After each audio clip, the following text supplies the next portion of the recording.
Alright, Jay, I think no question. Next, जो form of doing business है, that is called partnership. तीन form of businesses थे, जिसमें पहला था सोल प्रोप्राइटरशिप, देन मैंने आपको बताया था company sorry partnership, and third one is company. So we are coming to the second form of doing business which is called partnership. नाम से भी अंदाजा हो रहा है कि that there will be more than one person. Sole proprietorship में ये था कि ऑनर सिर्फ एक ही होता था, single person who is doing all the things, all the task, investing, financing, controlling, managing. So that was sole proprietorship. So अगर हम बात करें दो या दो से ज्यादा लोगों की, that if somebody more than one people, that means at least two, वो मिल के कोई ऐसा इकट्ठा बिजनेस करना चाहते हैं, और बिजनेस का आपको पता है the activity which is legal and done for the sake of earning profit, उसको हम पार्टनरशिप कहते हैं. तो पार्टनरशिप एक ऐसा फॉर्म ऑफ बिजनेस है जिसमें दो या दो से ज्यादा लोग मिलके कोई ऐसी लीगल एक्टिविटी करते हैं जिसका प्राइमरी पर्पस प्रॉफिट कमाना होता है. उसको हम कहते हैं पार्टनरशिप फॉर्म ऑफ बिजनेस. जैसे बाकी सबकी कैरेक्टरिस्टिक्स पढ़ी वैसे ही पार्टनरशिप की भी कुछ कैरेक्टरिस्टिक्स हैं. और इम्पॉर्टेंट थिंग जिसको हम कहेंगे elements of partnership, that means ये चार चीज़ें ऐसी हैं कि एक पार्टनरशिप में ये चारों चीज़ें होना ज़रूरी हैं. ये चार चीज़ें मिल के तो पार्टनरशिप बनाती हैं. ठीक है जी, कोई क्वेश्चन तो नहीं है? No sir. एक क्वेश्चन राबिया ने मे बी हैंड रेज किया हुआ है. इफ नो क्वेश्चन तो आगे चलते हैं. ठीक है जी. So there are four elements of partnership. One is association of at least two persons. So अगर एक सिंगल पर्सन होगा तो फिर ऑब्वियसली हम उसको पार्टनरशिप नहीं कह सकते, that will be soul proprietorship. So partnership होने के लिए पहली चीज जो जरूरी है वो कम से कम दो लोगों की एसोसिएशन है. Then it is a contractual relationship. Contract की डेफिनेशन ये होती है that it is an agreement which is enforceable at law. So agreement होना जरूरी है. दो या दो से ज्यादा दो पार्टीज जब मिलके किसी एक चीज को डिसाइड करती हैं, एग्री करती हैं इस बात पे, तो उसको हम कहते हैं दिस इज एन एग्रीमेंट.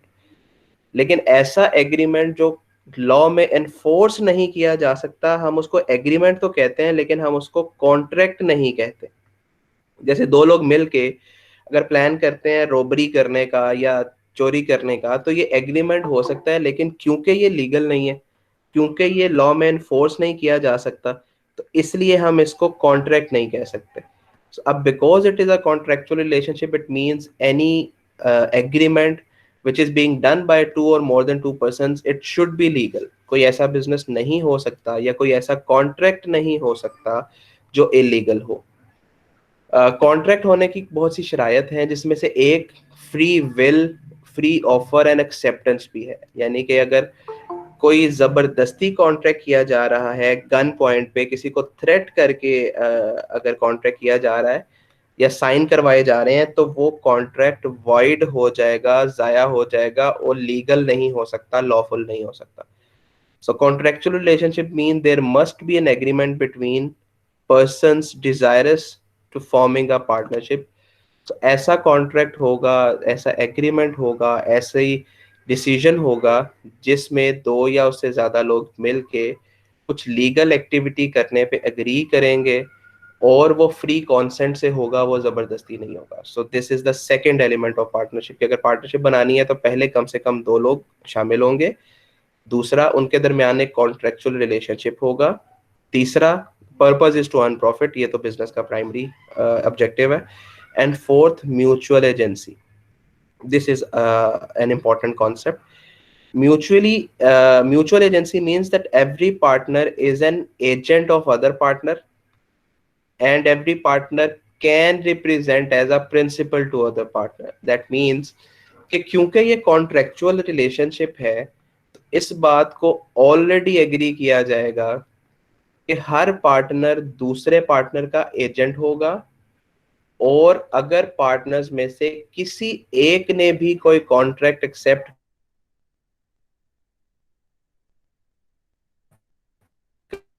कर लिया. मेरी आवाज क्लियर है अब तक? सर वो बहुत सर ज्यादा कट रही थी अभी.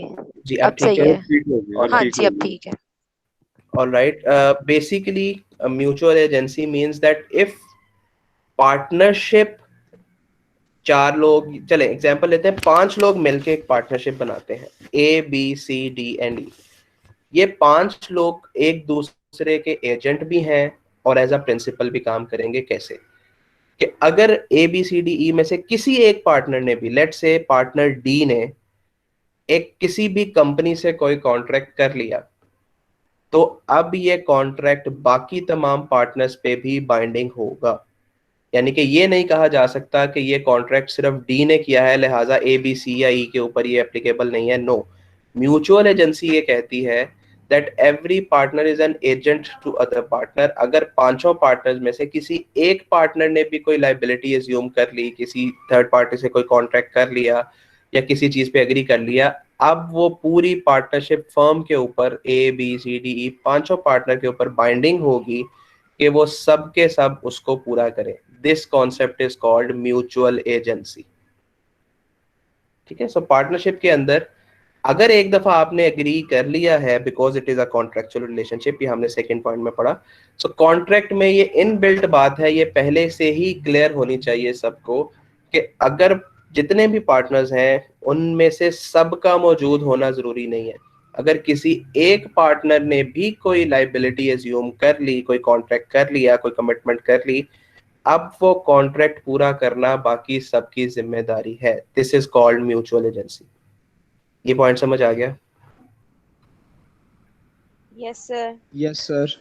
All right, good. Then we'll talk about the salient features और characteristic of partnership. So वो हम इनको comparison में देखते जाएंगे। अब जैसे जैसे आप, क्योंकि आप sole proprietorship पढ़ चुके हैं, तो ये comparatively आसान होगा उसकी निस्बत समझना। ओके, पार्टनरशिप क्या है? कुछ लोगों को मिला के एक बिजनेस कर लेना, जो जिसका लीगल पर्पस प्रॉफिट कमाना है और वो एक्टिविटी लीगल होनी चाहिए, इसको हम पार्टनरशिप कहते हैं। और वो बिजनेस जो पार्टनरशिप कर रही है उसको हम फर्म कह देते हैं, FIRM। So partnership and partnership firm, जैसे सोल प्रोप्राइटर ओनर था और सोल प्रोप्राइटरशिप बिजनेस कहलाता था, इसी तरह पार्टनर्स ओनर्स हैं एंड फर्म जो है वो बिजनेस उसका कहलाएगा। अब क्या है जी features of firm? The first one is formation. Formation बनाने को कहते हैं। So at there must be at least 2 persons and maximum 20 persons to form a partnership. All such persons must be competent to contract. In case of banking business, the member should not be more than 10%. So, अगर आप partnership बनाना चाहते हैं तो उसके लिए कम से कम लोग 2 हो सकते हैं, ज्यादा से ज्यादा लोग 20 हो सकते हैं हर किस्म के बिजनेस में, सवाए बैंकिंग के बिजनेस में। और अगर बैंकिंग का बिजनेस करना चाहते हैं पार्टनरशिप फर्म के थ्रू, तो कम से कम 2 और ज्यादा से ज्यादा 10 मेंबर होंगे। ये हमें लॉ बताता है, पार्टनरशिप एक्ट 1932 जिसके मुताबिक पार्टनरशिप बनती है, वो हमें बताता है कि अगर आपने पार्टनरशिप का बिजनेस करना है तो कम से कम 2 लोग होने चाहिए, ज्यादा से ज्यादा 20 लोग होने चाहिए। 20 से ज्यादा नहीं हो सकते, 2 से कम नहीं हो सकते। और अगर बैंकिंग का बिजनेस करना है तो फिर कम से कम 2 और ज्यादा से ज्यादा 10। और ये जो एक लाइन लिखी गई है, all those such person must be competent to contract, ये मैंने आपको पहले ही बताया कि contract is any agreement which is enforceable at law. अगर उस कॉन्ट्रैक्ट में फ्री कॉन्सेंट नहीं है, मतलब आपने जबरदस्ती किसी से कॉन्ट्रैक्ट किया, गन पॉइंट पे कॉन्ट्रैक्ट किया, तो फिर वो कॉन्ट्रैक्ट नहीं समझा जाएगा, फिर वो फ्रॉड समझा जाएगा। इसी तरह एक अनसाउंड बंदा जिसकी मेंटल कैपेसिटी नहीं है, जो जो अनसाउंड माइंड है, जिसका जहन या जिसको हम कहते हैं वो पागल है, ऐसा बंदा कॉन्ट्रैक्ट करने की अहलियत नहीं रखता। सो ऐसे बंदे को भी हम पार्टनरशिप में शामिल नहीं कर सकते, क्योंकि वो कॉन्ट्रैक्ट नहीं कर सकता और कॉन्ट्रैक्ट के बगैर पार्टनरशिप नहीं हो सकती। लिहाजा कोई भी ऐसा बंदा जो कॉन्ट्रैक्ट करने के अहल नहीं है, वो कौन कौन से हो सकते हैं? वो अनसाउंड माइंड हो सकते हैं, वो इंसॉल्वेंट हो सकते हैं। इंसॉल्वेंट मतलब वो पहले से ही बैंकरप्ट है, वो पहले ही कहीं ना कहीं डिफॉल्टर है। माइनर, माइनर वो होते हैं जो लीगल एज से कम होते हैं, जैसे पाकिस्तान में 18 साल से कम लोगों को माइनर कहा जाता है, मुख्तलिफ मुल्कों में मुख्तलिफ एज हो सकती है। सो माइनर के साथ भी कॉन्ट्रैक्ट करना जायज़ नहीं है, लिहाजा कॉन्ट्रैक्ट नहीं हो सकता तो उसको पार्टनरशिप में भी शामिल नहीं किया जा सकता। So I am summarizing all the things. Formation means that there must be at least 2 person and maximum 20% for business if you want to do business as partnership. And if you want to do business of banking तो फिर कम से कम दो, ज्यादा से ज्यादा 10 लोग मिलकर business कर सकते हैं। और जितने भी वो पार्टनर्स हैं या लोग जो आप प्लान कर रहे हैं पार्टनरशिप बनाने के लिए, वो कॉन्ट्रैक्ट की अहलियत रखना चाहिए। यानी कि वो अनसाउंड माइंड नहीं होने चाहिए, वो पागल नहीं होने चाहिए, वो इंसॉल्वेंट नहीं होने चाहिए, या वो माइनर नहीं होने चाहिए, या ऐसी कोई भी एनोमली ना हो कि जिसकी वजह से वो कॉन्ट्रैक्ट ना कर सकते हो। So all those persons who are who can do a contract may be included as partner of the business. Then second characteristic is financing. So financing में comparison होगा। सोल प्रोप्राइटर में क्योंकि एक ही बंदा था तो कंपैरेटिवली कैपिटल कम था, comparatively पैसा कम था। बट जब हम पार्टनरशिप फर्म की बात करते हैं तो क्योंकि 2 लोग या उससे ज्यादा, 10 भी हो सकते हैं, 15 भी हो सकते हैं, 20 भी हो सकते हैं, तो जनरल बात करें तो कंपैरेटिवली फाइनेंसिंग ज्यादा होगी। एक से ज्यादा लोग पैसे इन्वेस्ट कर रहे हैं तो इसलिए कैपिटल ज्यादा होगा, बिजनेस थोड़ा सा बड़े लेवल का होगा, उसकी क्वालिटीज बेहतर हो सकती है। So this is the second characteristic. Then management. Management में भी ऐसा ही है। सोल प्रोप्राइटर में एक ही बंदा मैनेजमेंट कर रहा था। अब अगर हम पार्टनरशिप की बात करें तो जितने पार्टनर्स हैं वो आपस में काम को डिवाइड कर सकते हैं। Then we have restriction on transfer of interest. Okay, this is an important concept. Interest से मतलब यहाँ पे है ownership. That means कि because partnership firm एक contract है और contract के लिए willingness offer acceptance होनी जरूरी है, तो इसलिए आप अगर किसी भी फर्म के पार्टनर हैं तो आप अपनी मर्जी से बगैर बाकी सारे पार्टनर से पूछे अपना इंटरेस्ट ट्रांसफर नहीं कर सकते। यानी कि मैं एक, लेट से मैं एक पार्टनरशिप का हिस्सा हूं फॉर एग्जांपल, और मैं अपनी मर्जी से बगैर अपने बाकी पार्टनर्स को मिलाए या उनसे पूछे किसी से पैसा लेके अपने आप को पार्टनरशिप से हटा दूं और उसको एज अ पार्टनर ऐड कर दूं, ये नहीं हो सकता। क्यों नहीं हो सकता? बिकॉज इट्स अ कॉन्ट्रैक्ट, और कॉन्ट्रैक्ट म्यूचुअल होता है, एग्रीमेंट के साथ होता है, कॉन्सेंट के साथ होता है। इसको मैं फिर से और आसान करके बता रहा हूँ। लेट से ए बी सी फर्म है एक जिसका मैं पार्टनर हूँ, A B.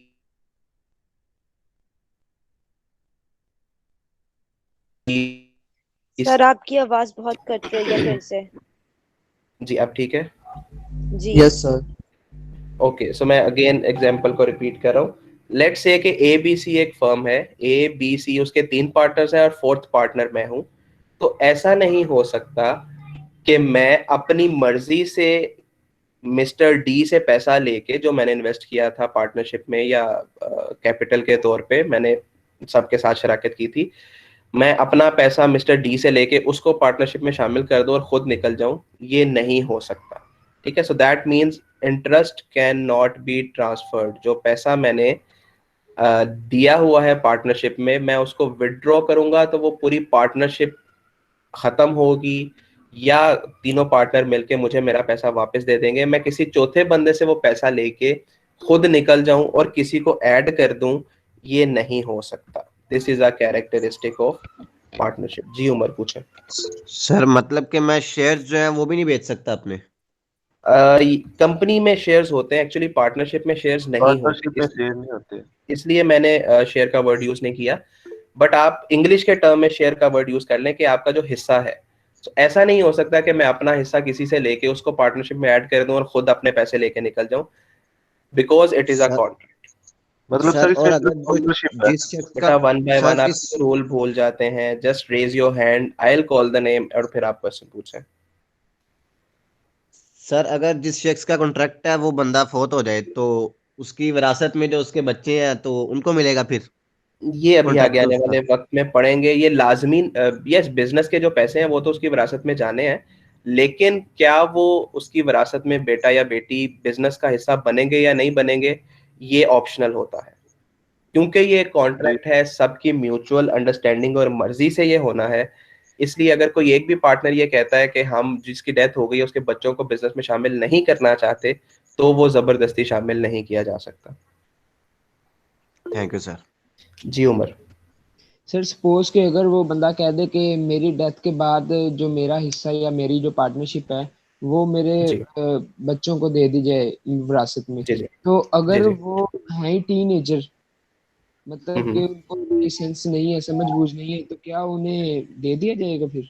They will be called minor.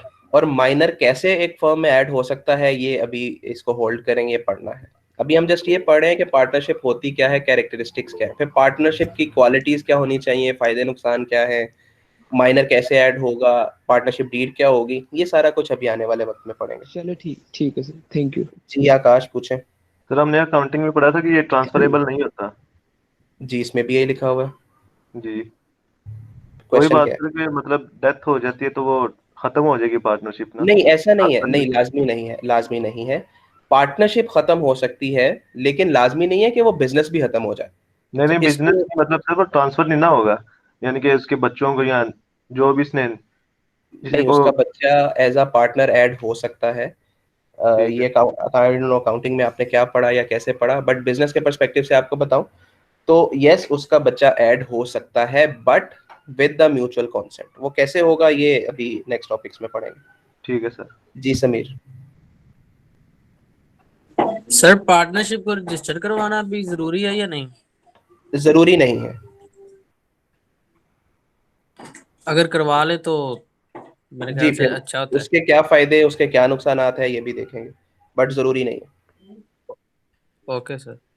Okay then, unlimited liability of partners, ये वही कॉन्सेप्ट है जो सोल प्रोप्राइटरशिप में था। That if a business has taken loan and business is unable to pay back its liabilities, तो क्या होगा कि वो लाइबिलिटी उसके पार्टनर्स पे आ जाएगी जाती कैपेसिटी में। अब फॉर एग्जांपल 5 पार्टनर्स हैं, 5 पार्टनर्स ने कोई बिजनेस के लिए लोन लिया और बिजनेस इस काबिल नहीं रहा कि वो लोन वापस कर सके, तो ऐसी सूरत में हर पार्टनर इंडिविजुअली रिस्पॉन्सिबल होगा वो लोन वापस करने के लिए। यानी कि वो पहले पांचों पे लाइबिलिटी डिवाइड होगी, और एज्यूम करते हैं कि 5 में से एक पार्टनर भी इंसॉल्वेंट हो गया, तो ऐसा नहीं है कि उसकी जिम्मेदारी खत्म हो जाएगी, बल्कि उसकी जिम्मेदारी बाकी 4 पार्टनर पे शिफ्ट हो जाएगी। लेट से 2 पार्टनर्स इंसॉल्वेंट हो गए, तो उन दो की जो लाइबिलिटी है वो बाकी के 3 पार्टनर्स पे, जब तक सारी लाइबिलिटी बिजनेस की पे नहीं हो जाती या फिर सबके सब पार्टनर्स इंसॉल्वेंट नहीं हो जाते, तब तक वो लाइबिलिटी पे होती रहेगी। इवन कि सब पार्टनर्स इंसॉल्वेंट हो गए, सिर्फ एक पार्टनर बच गया है, तो एक पार्टनर को सारी रिस्पॉन्सिबिलिटी या लाइबिलिटी वापस करनी पड़ेगी। This is unlimited liability. So ये ऑब्वियसली नुकसान है, but this is a characteristic of partnership firm. Then duration की बात करें तो ड्यूरेशन पार्ट सोल प्रोप्राइटरशिप की निस्बत ज्यादा है। सोल प्रोप्राइटर में क्योंकि एक ही बंदा होता था, अगर उसकी डेथ हो जाती है तो वो बिजनेस खत्म। बट पार्टनरशिप अगर चाहें तो उसको फर्दर कैरी ऑन कर सकते हैं। तो इसलिए पार्टनरशिप की जो ड्यूरेशन है in comparison to sole proprietorship ज्यादा होती है। जी आकाश पूछे। सर ये जरूरी तो नहीं है कि सारे जो पार्टनर्स हैं वो इंडिविजुअली पे करें अलग अलग। वो तो मैंने आपको स्टेप बाय स्टेप बताया ना कि पहले तो वो सबकी जिम्मेदारी है, बट अगर जी कोई पार्टनर इनसॉल्वेंट हो जाता है तो ऐसी सूरत में उसकी जिम्मेदारी बाकी पार्टनर्स पे शिफ्ट हो जाएगी और उनको पे करना पड़ेगी। सर, अगर बिजनेस पे केस हो जाता है हम्म। तो ठीक है। सिर्फ एक पे केस हो गए या उसको सब पे? केस तो बिजनेस पे होगा। जी अब उसके बाद पहली रिस्पॉन्सिबिलिटी भी बिजनेस की है। ये तो मैं तब की बात कर रहा हूँ कि अगर बिजनेस इस काबिल नहीं रहा कि वो जिम्मेदारी पे करे तो पार्टनर पे आएगी। अदरवाइज केस बिजनेस पे होगा और बिजनेस ही पे करेगा। अगर बिजनेस पे नहीं कर पा रहा तो फिर बात पार्टनर्स पे आएगी। फिर पार्टनर्स में से भी कुछ इंसॉल्वेंट हो जाते हैं तो रिमेनिंग पार्टनर्स पे आएगी। इस तरीके से स्टेप बाय स्टेप प्रोसीजर है। सर, कोई एक पार्टनर भी लायबल हो सकता है ना? जी बिल्कुल हो सकता, अनटिल के बाकी इंसॉल्वेंट है तो वो एक पार्टनर ही सारी जिम्मेदारी को पूरा करेगा। ठीक है सर। जी हरमीन पूछे। सर अगर कोई एक पार्टनर पार्टनरशिप को सोल प्रोप्राइटरशिप बनाना चाहे, मतलब वो सबके शेयर्स खरीद के सिर्फ सिंगल ओनर बनना चाहे, तो ऐसा पॉसिबल है? और शेयर खरीदने से मतलब ये है कि वो बाकी सब पार्टनर्स को उनका शेयर दे दे, जो भी प्रॉफिट का हिस्सा है, हाँ जो जी, भी कैपिटल उन्होंने लगाया था, और एट द एंड वो अकेला बच जाएगा। तो यस, वो यस, सोल बिजनेस कर ले। वो सोल प्रोप्राइटर बन जाएगा। बट यहाँ पे एक क्वेश्चन है कि अगर उन्होंने अपने बिजनेस का नाम रजिस्टर करवाया हुआ है, जैसे आप देखते हैं, कंपनी की एग्जांपल देता हूँ आपको, नेस्ले कंपनी है या पैकेजेस है या यूनिलीवर है, ये अपना नाम रजिस्टर करवा चुके हैं, अब सेम नाम किसी और बिजनेस का नहीं हो सकता।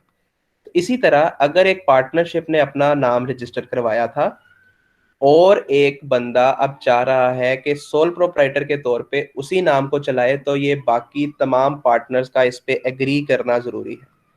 अगर सब पार्टनर इस पे एग्री नहीं करते तो फिर कोर्ट केस हो जाएगा कि ये बिजनेस हमने एज अ पार्टनर इशू किया था, अब क्योंकि पार्टनरशिप खत्म हो गई है तो इसकी रजिस्ट्रेशन भी खत्म हो जाएगी और ये नाम ये बंदा नहीं रख सकता।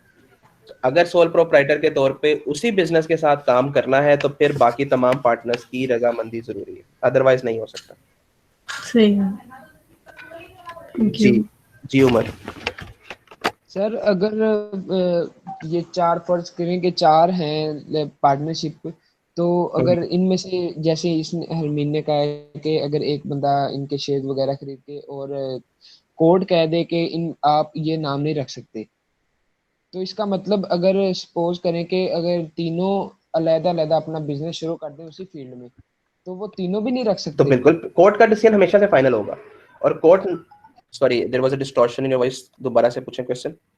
सर मेरा मतलब ये, मेरा क्वेश्चन ये कि अगर वो तीनों, अगर चौथा बंदा भी वो अपना बिजनेस खत्म कर दे, कोर्ट ने कहा कि आप ये नाम यूज नहीं कर सकते, तो फिर उन चारों पर ये रूल होगा कि अगर वो उसी फील्ड में दोबारा काम करें तो वो दोबारा वो नाम नहीं रख सकते। जी बिल्कुल, कोर्ट का डिसीजन हमेशा सॉरी, कोर्ट का डिसीजन हमेशा फाइनल होता है। So what ever the court will decide, उसको फिर आगे फर्दर उसकी प्ली ली जा सकती है या उसको फर्दर किसी बेहतर कोर्ट के अंदर, जैसे सेशन कोर्ट के बाद हाई कोर्ट, हाई कोर्ट के बाद सुप्रीम कोर्ट, सो वो अपील की जा सकती है। बट जो जजमेंट कोर्ट की है उसको ओबे करना जरूरी है। So if the court has decided and passed a decree कि ये नाम दोबारा यूज नहीं होगा, तो कोई भी पार्टनर उसका नाम यूज नहीं कर सकता। अगर सर इन चारों के अलावा कोई नाम अगर वो चूज करे तो वो फिर स्टार्ट कर सकता है अपना जी बिजनेस जी या अपनी बिल्कुल, कंपनी। वो again it will depend upon the court judgement. अगर उस नाम के ऊपर बैन लगा दिया गया तो फिर तो कोई भी नहीं कर सकता। लेकिन अगर ये कहा गया कि ये चारों पार्टनर्स नहीं कर सकते, कोई और पार्टनर चाहे तो इस नाम से रजिस्टर करवा सकता है, तो फिर yes it is there is a possibility कि वो हो सकता है। सर लेकिन ये केस भी तो कर सकता है कि इसने हमारी कंपनी का नेम यूज किया। वो मैं ऑलरेडी बता चुका हूँ कि कोर्ट जजमेंट क्या है ये डिपेंड करेगा। अगर कोर्ट ये कहता है कि ये नेम को डी रजिस्टर कर दिया जाए, खत्म कर दिया जाए, और इन चार लोगों के अलावा ये नाम रजिस्टर नहीं कोई और करवा सकता है, ये चार नहीं करवा सकते, तो फिर अकॉर्डिंगली एक्ट होगा।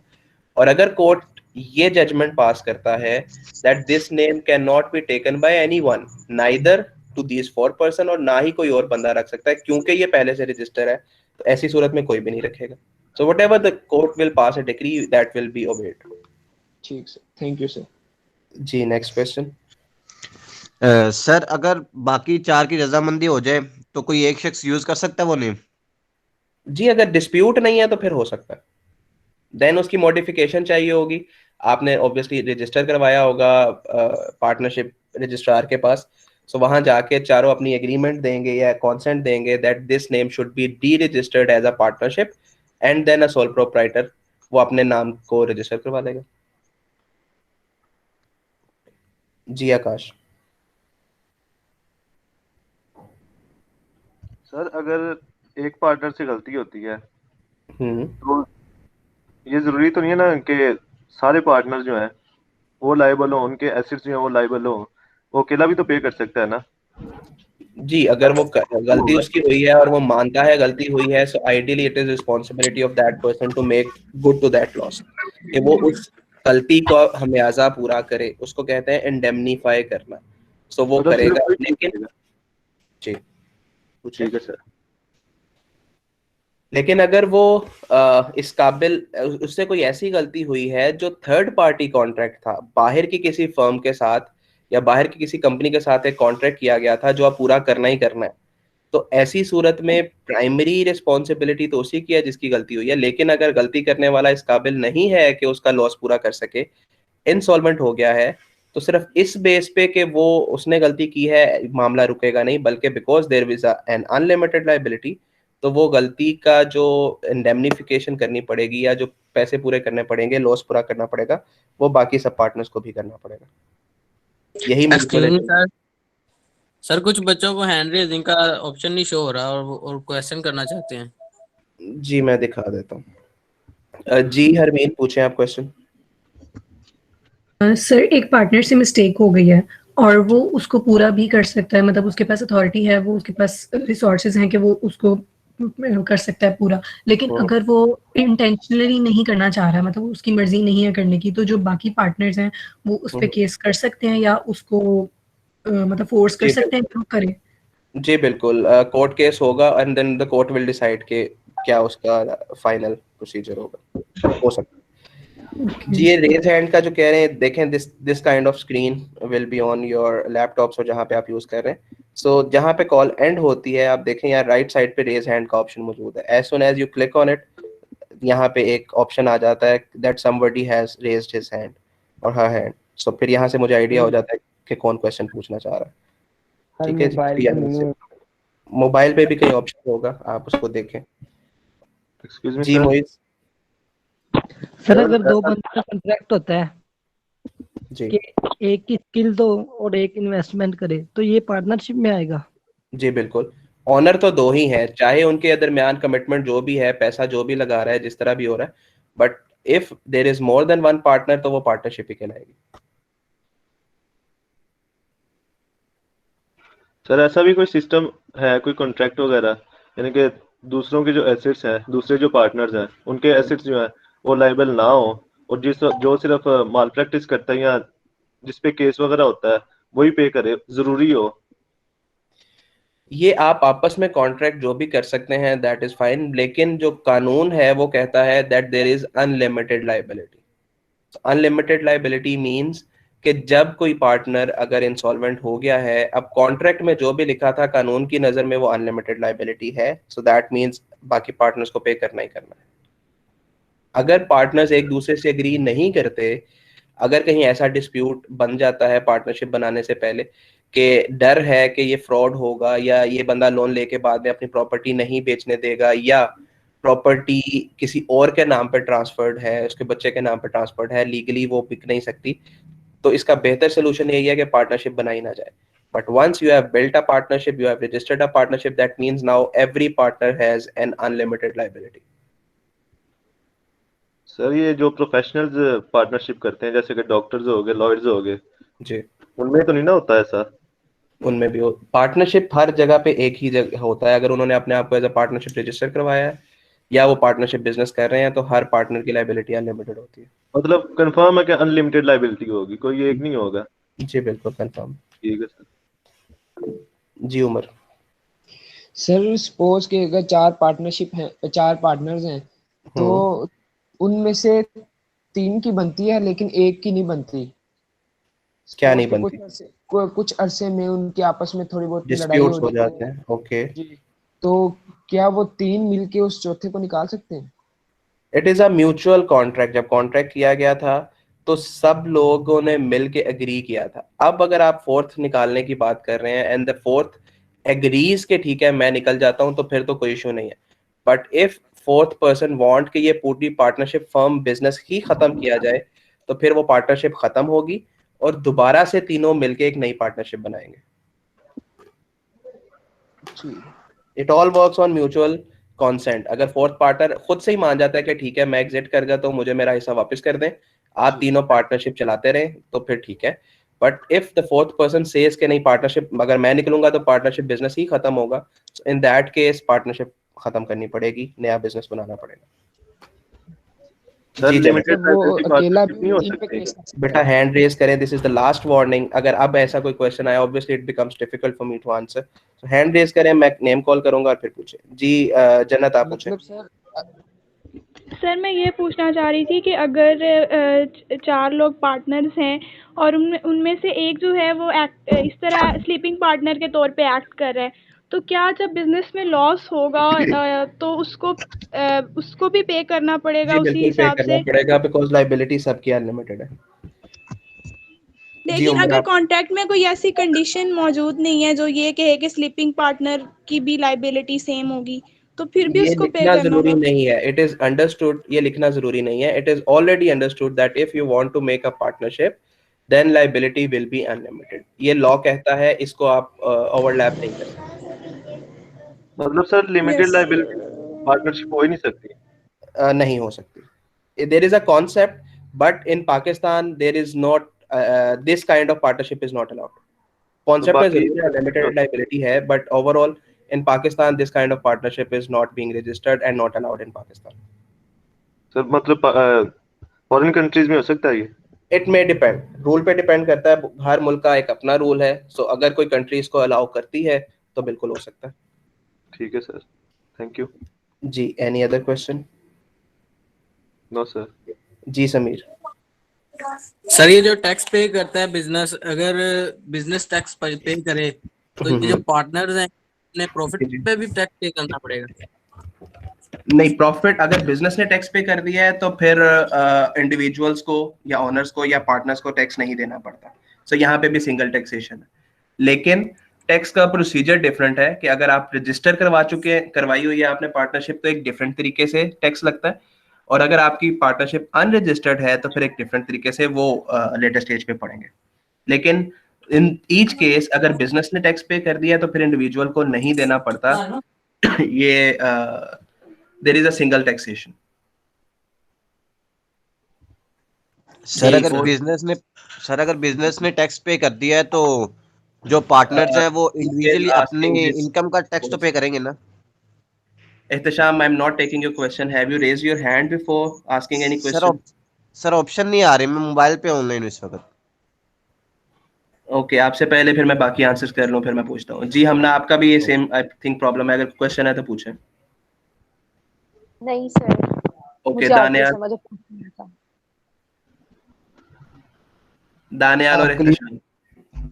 आप क्लियर होगी बात सर जी? पहले ठीक है क्वेश्चन जी, एहतशाम पूछें।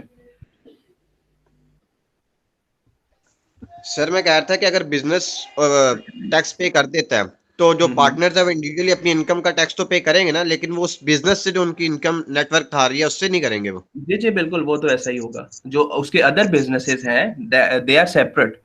जैसे एक कंपनी के अंदर भी वो शेयर होल्डर है और एक पार्टनरशिप भी चला रहा है, सो पार्टनरशिप के तौर पे जितना उसने प्रॉफिट कमाया था उसका टैक्स बिजनेस ने पे कर दिया, दैट्स फाइन।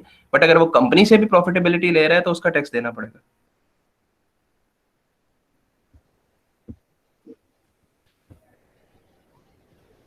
जी समीर पूछे। Any other question? सर ये इंडिविजुअली टैक्स पे नहीं करते कौन? पार्टनर्स? जी बताया, उसी बात पे बात हो रही है कि अगर बिजनेस ने पे कर दिया है तो इंडिविजुअल टैक्स पे नहीं करेंगे, because there is a single taxation, जैसे सोल प्रोप्राइटरशिप में था। ठीक है सर पार्टनरशिप में जो कंपनी या बिजनेस है वो अपना एसेट्स नहीं बना सकती? बना सकती हैं। तो कोऑपरेटिव में भी बना सकती है, तो फिर इनमें डिफरेंस क्या हो सकता है? नहीं, कंपनी अपने नाम पे बिजनेस, अपने नाम पे मलकियत रख सकती है। पार्टनरशिप में बिजनेस के तौर पे खरीदे जाते हैं, but it's not a separate legal entity. कानून की नजर में जैसे सोल प्रोप्राइटर था, जैसे बिजनेस करने वाला और business they both are same, similarly partnership में भी ऐसी ही बात है दैट क्योंकि अनलिमिटेड लाइबिलिटी है, अगर बिजनेस ने कोई लोन रीपे करना है तो वो पार्टनर्स की भी जिम्मेदारी है। कंपनी की शेप में ऐसा नहीं होता, this is the difference. Company की लाइबिलिटी लिमिटेड होती है और पार्टनरशिप की लाइबिलिटी अनलिमिटेड होती है। इसी it's a separate legal entity, it's an artificial person, ये हम कंपनी के बारे में कहते हैं, पार्टनरशिप के बारे में नहीं कहते। सो एसेट जो बनेंगे वो बिजनेस के नाम पे बन सकते हैं, लेकिन उसकी ऑनरशिप जो है वो इवेंचुअली पार्टनर्स के पास ही होगी। सर जैसे मतलब किसी पार्टनर ने अगर कोई गाड़ी खरीदी है तो जी। वो उसका जो टैक्स पे होगा वो पार्टनर्स करेंगे या वो इंडिविजुअली उसका टैक्स पे करेगा? नहीं, अगर उसने जाती कैपेसिटी में खरीदी है तो वो फिर खुद ही पे करेगा। मतलब एक पर्सनल गाड़ी है, मैं I am a person at my self, और मैं एक पार्टनरशिप का भी हिस्सा हूँ। अगर वो बिजनेस ने खरीदी है तो वो बिजनेस पे करेगा, लेकिन अगर वो मेरी जाती गाड़ी है तो फिर वो पार्टनर्स क्यों पे करेंगे, फिर मैं ही पे करूंगा। Okay sir. जी मोइस। सर पार्टनरशिप में फायदा है क्या सोल में फायदा है? इट डिपेंड्स, आपके इन्वेस्टमेंट क्या है, आपका बिजनेस क्या है। अगर आपकी ऐसी प्रोडक्ट है, छोटा बिजनेस है, अकेले ही आप प्रॉफिट एंजॉय करना चाहते हैं तो सोल प्रोप्राइटरशिप बेहतर है। अगर आप बिजनेस को एक्सपैंड करना चाहते हैं तो पार्टनरशिप बेहतर है।